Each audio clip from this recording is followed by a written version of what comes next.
At a banquet, my husband Stephen and my in-laws were ignoring me for some reason. The rest of the relatives reacted the same way. Feeling suspicious, I pretended to go to the restroom and secretly observed everyone from behind a cover.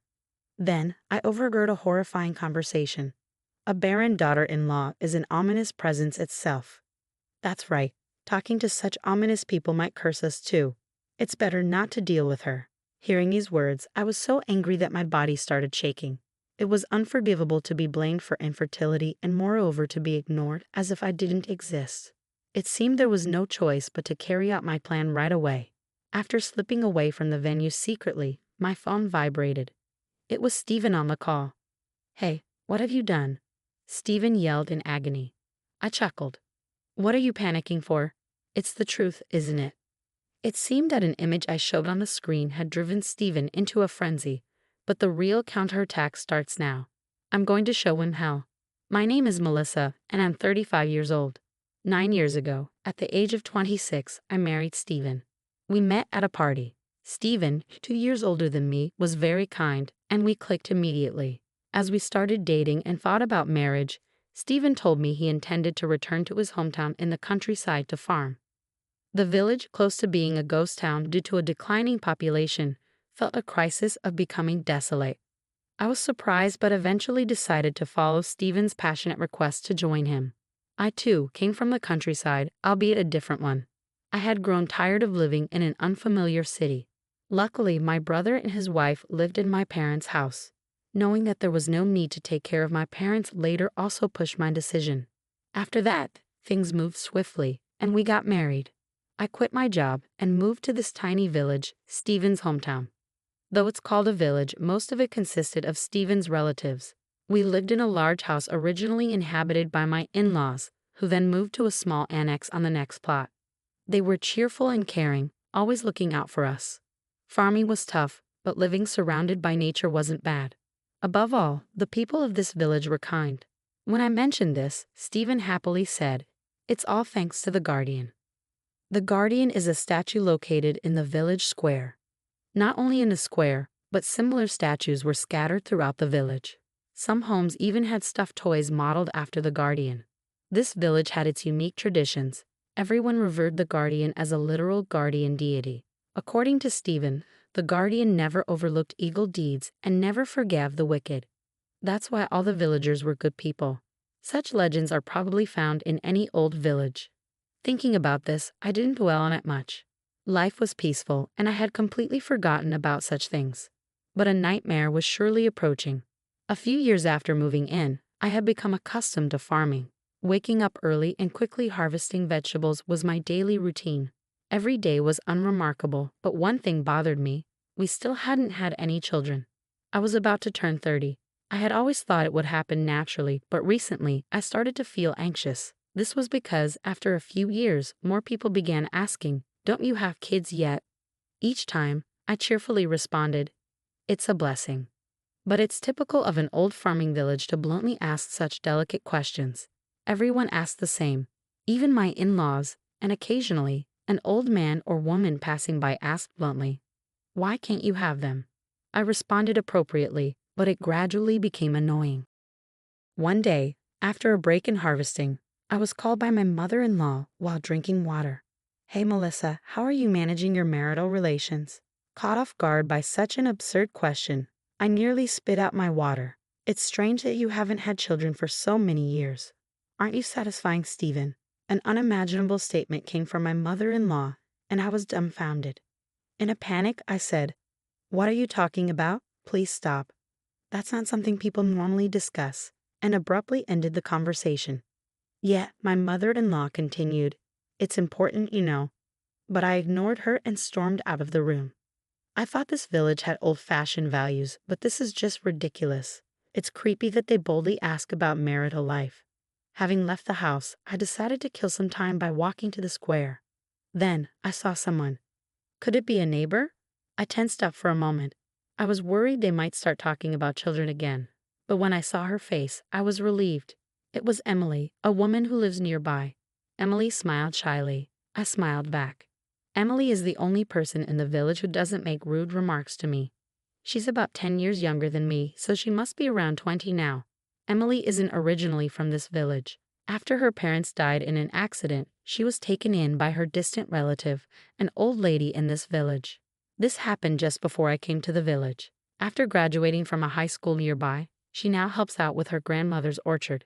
We occasionally pass each other on the street, but she's quiet and not very talkative, so we don't really converse much. She doesn't hang out with anyone, so the villagers call her an oddball. I used to think Emily was a bit dull because she didn't interact much, but now I appreciate that she doesn't ask intrusive questions. I felt a bit cleansed thanks to Emily after the unpleasant experience with my mother-in-law. However, that didn't solve the problem. My mother-in-law, father-in-law, and other distant relatives in the neighborhood kept saying similar things. You need to be more assertive with your husband. You need to take the lead. They would say anything they wanted. My mother-in-law then said something that gave me chills. Last night's dinner was all vegetables. You should add more meat. Maybe adding garlic would boost Steven's vitality.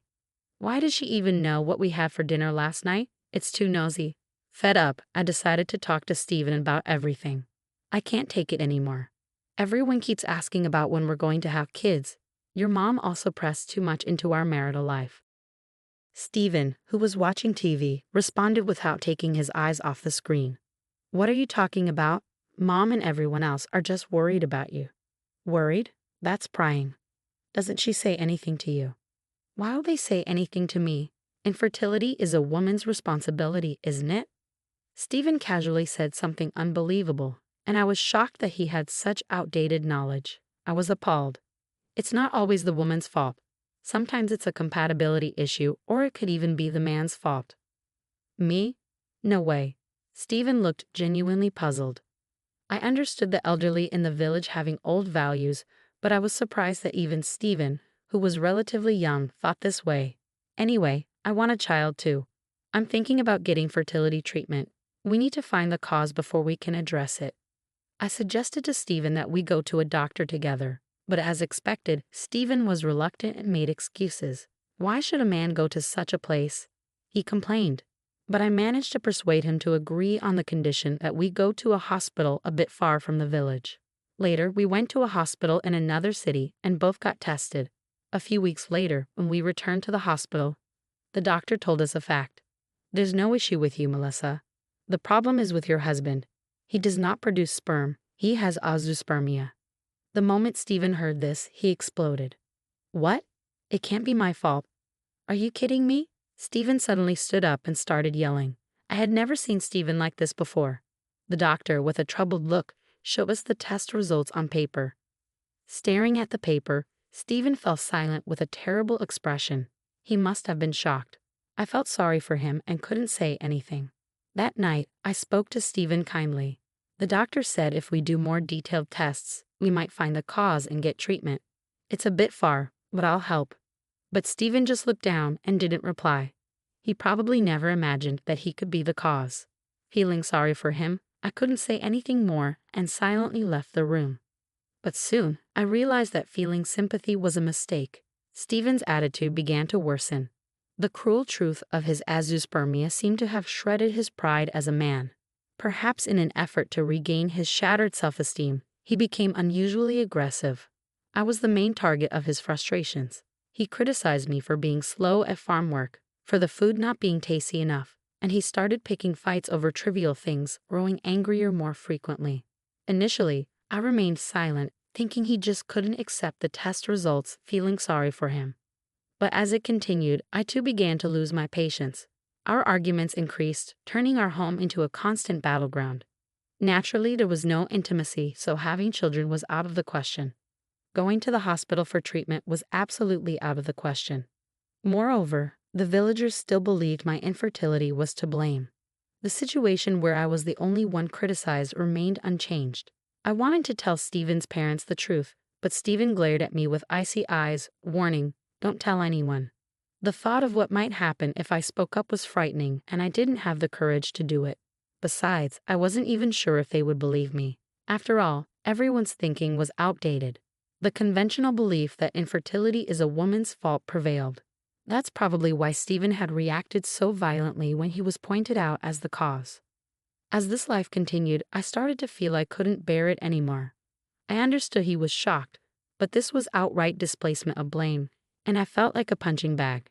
Maybe it would be better to separate. I was beginning to think that way. Half a year passed, and Stephen's snide remarks continued. By then, I had reached my limit. I had firmly decided to get a divorce. However, the problem was the old-fashioned mindset of the village.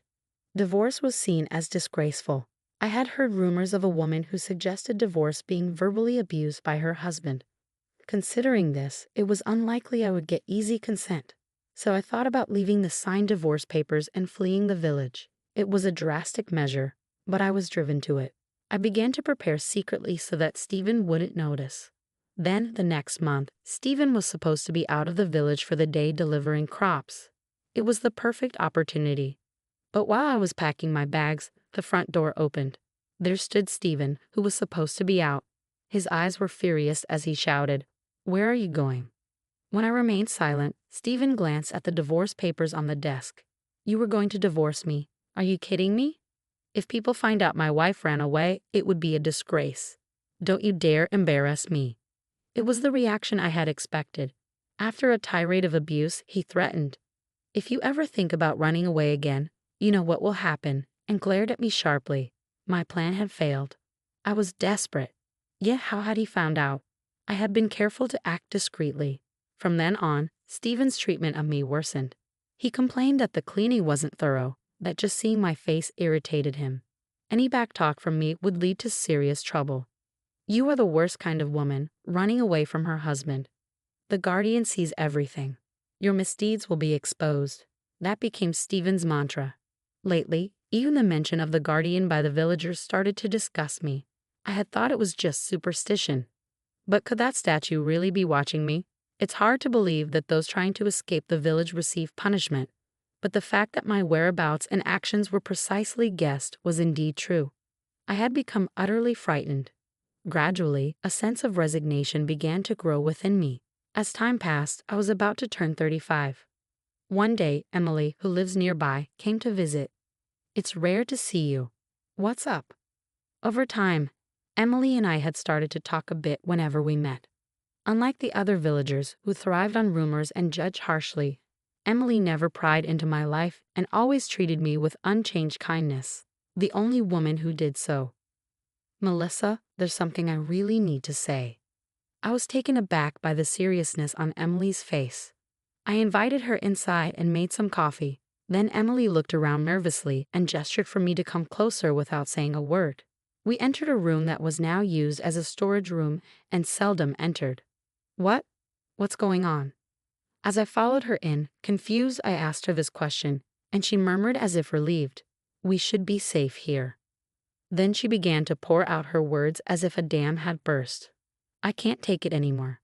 This village actually—" That's when she told me a shocking fact. It was about the true nature of this terrifying village. Months later, Emily and I had met secretly several times. After learning the truth about the village, we had been trying to figure out a way to escape. The truth Emily shared was shocking. Hearing such things only made me more eager to escape as soon as possible. But we needed to act carefully. If our plan was discovered, it would be over. It took time, but finally, the day to act was set. This Sunday, a banquet related to the guardian held once every few years would gather all the village relatives. We couldn't miss this once-in-a-lifetime opportunity. Emily and I had discussed and done what needed to be done. Everything was prepared. All that was left was to put our plan into action. The gathering was at night. The venue was the village's only restaurant. Although the building was old, it had enough capacity to accommodate most of the villagers. Like years ago, I went there in the afternoon to help, as I had helped before. My in-laws were there, so I greeted them with, "Good morning." However, after a brief glance at me, they quickly disappeared somewhere. Maybe they were busy. Thinking so, I decided to help with preparing the food. But not just my in-laws. The other relatives, too, were unresponsive to anything I asked. In fact, to be honest, they were ignoring me. Had I done something wrong? Confused, time passed, and it became night. Soon, the relatives and other villagers began to arrive. Stephen was among them. But his attitude was the same. For some reason, he ignored me. It felt like I had become a ghost. Without understanding why, only anxiety and irritation grew within me. So I pretended to go to the restroom to secretly listen to their conversations. Then a terrifying conversation hit my ears. Melissa never did have children, did she? At her age, it's probably impossible now.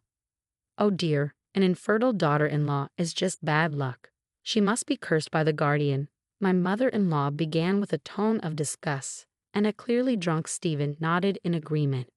Yeah, talking to such an unlucky person might curse us too. It's better for everyone not to deal with her. Of course, I made sure to inform the villagers last night. I told them that speaking to Melissa would bring the guardian curse. My father-in-law added with a laugh. Hearing their words, I began to shake with anger. Unforgivable.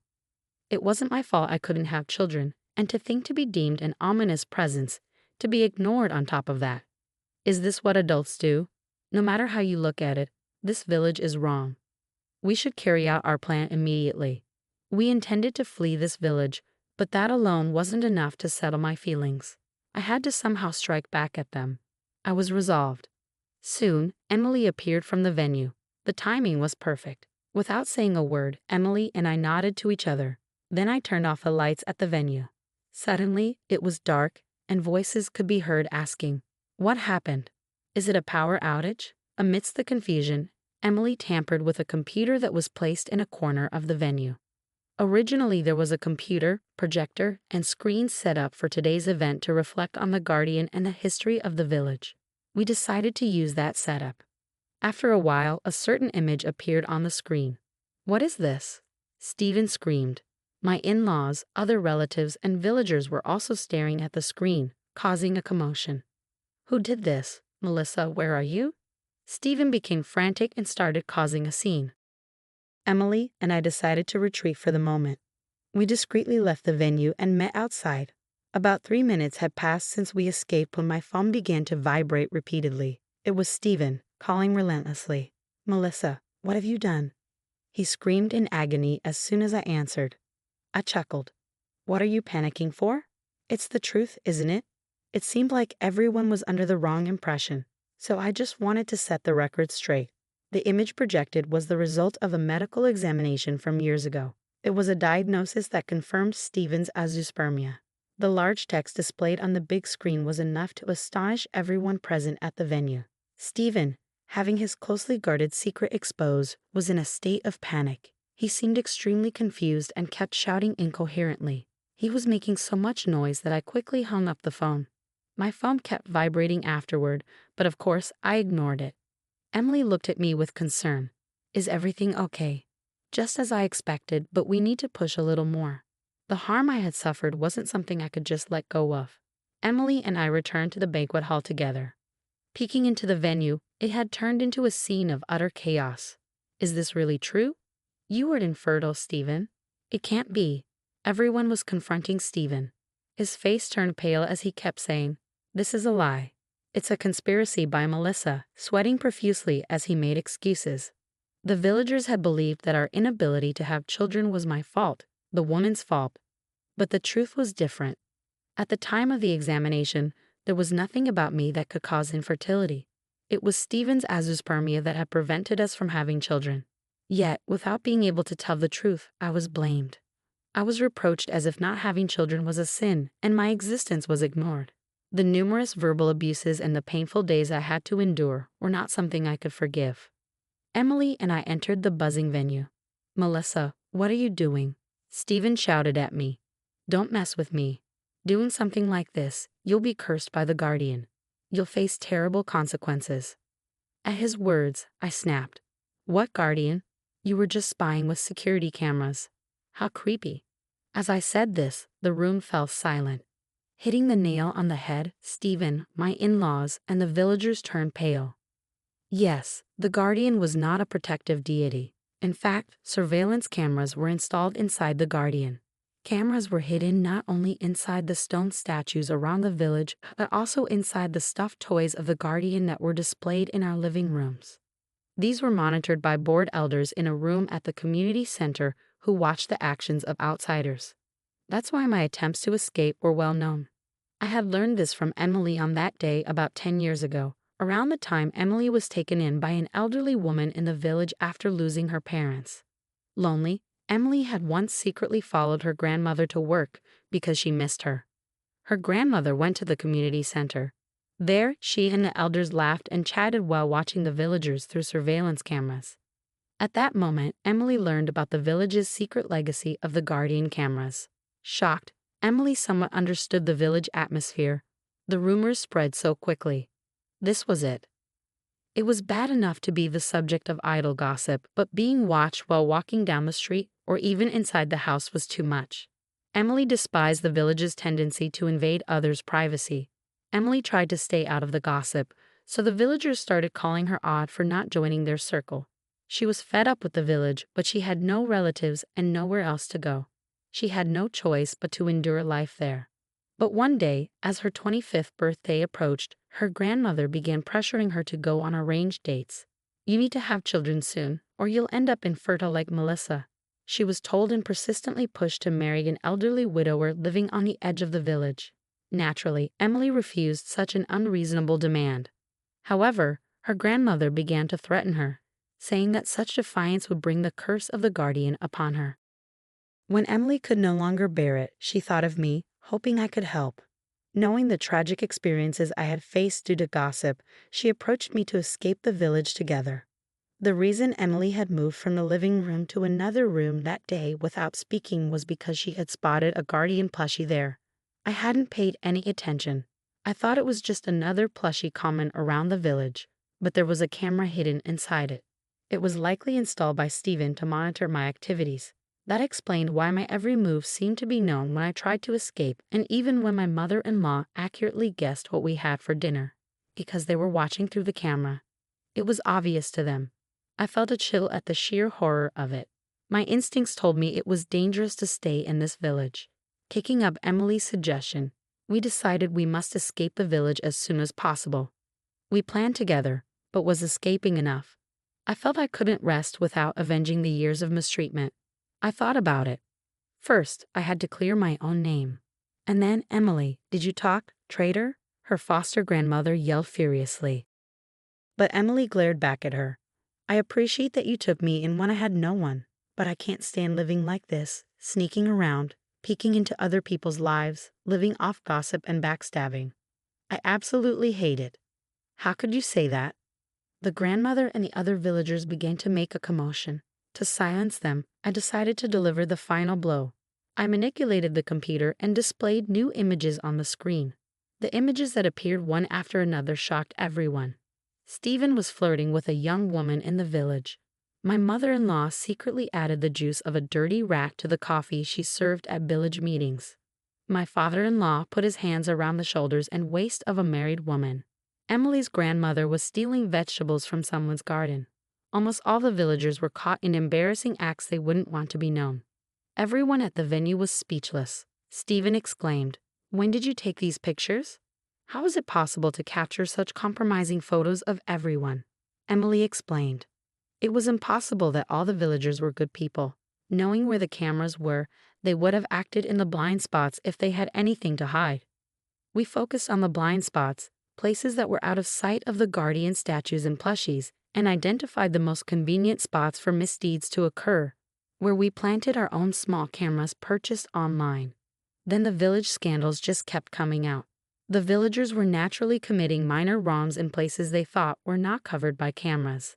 They had claimed all along that all the villagers were good people. It was truly laughable. We captured crucial moments from the camera footage and saved them, and now we expose those images in broad daylight. An eye for an eye. Since my privacy was violated, I did the same to them. This should teach them how deplorable it is to indulge in spreading rumors about others." The villagers fell silent in shame. "What do you mean all villagers are good people? Just a bunch of scum. You enjoy spying on outsiders and having a laugh. Give me a break.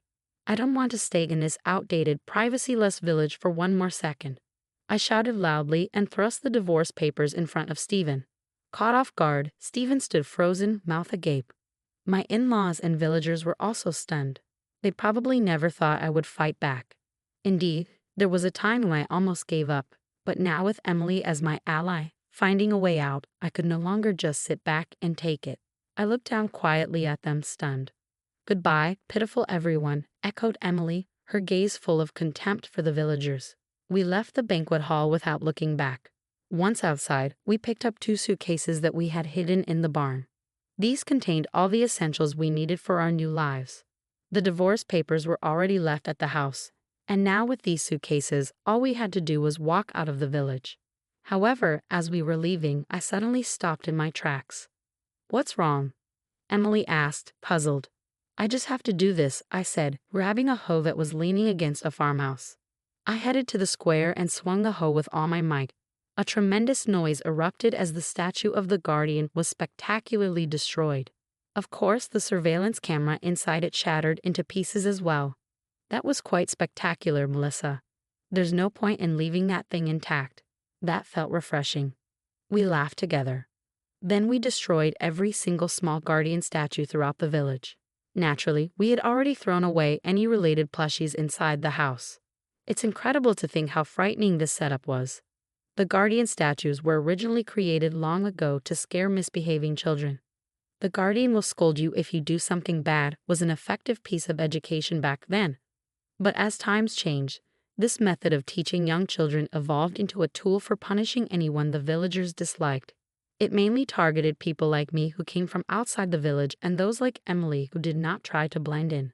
Initially, it was just a way for people to gather and nitpick on those who did not conform to village norms. It probably started as just a bit of idle gossip to pass the time. However, over time, this gossip evolved into a network of surveillance cameras, ensuring constant monitoring in this closed-off village. The absurd superstition of the guardian became a normalized justification for spying on others. Not only is it problematic to expose people's privacy, but the persistence in outdated thinking is equally troubling. The negative energy filling this warped village eventually seemed to corrode the hearts of its residents more than any curse or retribution. I have come to find human actions far more frightening. I refuse to stay in such a place any longer. We left the backward, rotten village behind without a backward glance. Later, I heard through the grapevine that infighting had begun among the villagers after I exposed their wrongdoings. Following ugly disputes, the villagers split up, and communication completely broke down, impacting even their farming activities. Lack of coordination led to frequent mistakes, and blame shifting began. Naturally, the quality of vegetables deteriorated, and the agricultural cooperative started to complain. The village could no longer sell its produce. As a result, almost everyone fell into poverty. As for Stephen, he managed to get divorced. Worried that he wouldn't file the divorce papers I had left at home, I consulted a lawyer after leaving the village. The lawyer intervened, and it turned out Stephen did fill out and submit the divorce papers. He apparently remarried quickly because he wanted to be with the woman he had an affair with, who lived on the outskirts of the village. But with the village facing a food shortage, Stephen's household was also struggling to make ends meet. The woman he remarried eventually left him. My in-laws were also out of money and spent their days in constant quarrels. No matter how miserable they became, I could not muster any sympathy for them. I never want to have anything to do with them again, nor do I wish to remember them. As for Emily and me, we are now living peacefully in a new place. However, the journey here was not easy. Emily had no relatives, and at my parents' home, my brother and his wife were living, so I couldn't impose on them. After leaving the village, we had no one to rely on. That's why we had already started looking for jobs in secret before we left. Because of the surveillance cameras, we couldn't move around too openly. We planned our meetings in a camera-free storage shed and arranged everything via computer. This took some time, but after several online interviews, I finally found a job. My experience in clerical work before I got married came in handy. I was hired as a temporary employee, which was fine by me. We had also found a small place to live. No matter how cramped, it was far better than the village environment. Since Emily had no experience outside of farm work and was struggling to find a job, she decided to live with me in my place while looking for work. Soon after we left the village, Emily secured a job. Fortunately, being in her 20s and willing to start in an entry-level position helped despite her lack of experience. Eventually, my hard work was recognized, and I was promoted to a permanent employee. My salary increased, and I was able to move from a small place to a condo. Subsequently, Emily became independent and moved into a nearby condo. Now, we both have made friends at work and in our community, enjoying every day. Leaving the village was truly the best decision. There was a time when I lost my husband, my home, and my job, but by having the courage to start anew, I was able to reshape my life. I wish I could tell my past self not to give up. By acting with hope and not giving up, I have achieved